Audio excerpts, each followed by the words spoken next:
নমস্কার বন্ধু, আজ আমি বানাবো ভেজিটেবিল চপ। তার জন্য 250 গ্রাম বিট নিয়েছি, 250 গ্রাম গাজর, 250 গ্রাম আলু নিয়েছি, নুন নিয়েছি, 50 গ্রাম কাঁচা বাদাম নিয়েছি, 25 গ্রাম কিশমিশ নিয়েছি, আর একটু শুকনো লঙ্কা নিয়েছি, হলুদ গুঁড়ো নিয়েছি, চিনি নিয়েছি, ধনেপাতা কুচি নিয়েছি, আর একটু বিস্কুট গুঁড়ো নিয়েছি, বেসন নিয়েছি, মুড়ি গুঁড়ো নিয়েছি, সাদা তেল নিয়েছি।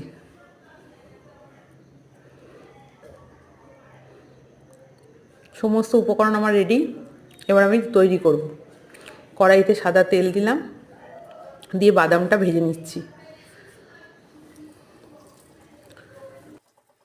বাদামটা ভাজা হয়ে যেতেই আমি এখানে 250 গ্রাম যে বিট ছিল সেটাই ভালো করে ভাজবো। বিটটা একটু ভাজা হয়ে গেলে আমি তারপরে গাজরটা দিলাম, গাজরটাও ভাজলাম।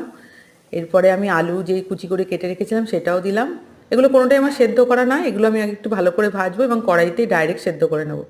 এরপরে আমি দিলাম হলুদ গুঁড়ো, নুন, কিশমিশ, ধনেপাতা কুচি, চিনি। আমি একটু এখানে মিষ্টি মিষ্টি ভালোবাসি তাই মিষ্টি দিলাম। আচ্ছা, আর দিলাম জিরে গুঁড়ো। আচ্ছা, এটাকে একটু ভালো করে ভেজে নিলাম যাতে কাঁচা গন্ধটা চলে যায়।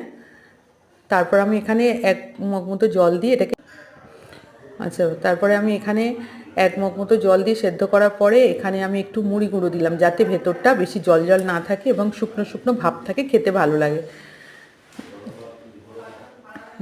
মুড়ি গুঁড়োটা দিলে ড্রাইনেস থাকবে এবং জিনিসটা বেশ অন্যরকম খেতে হয়, ভালো লাগে খেতে। এরপরে হয়ে গেছে সেদ্ধ, নাবিয়ে দিলাম।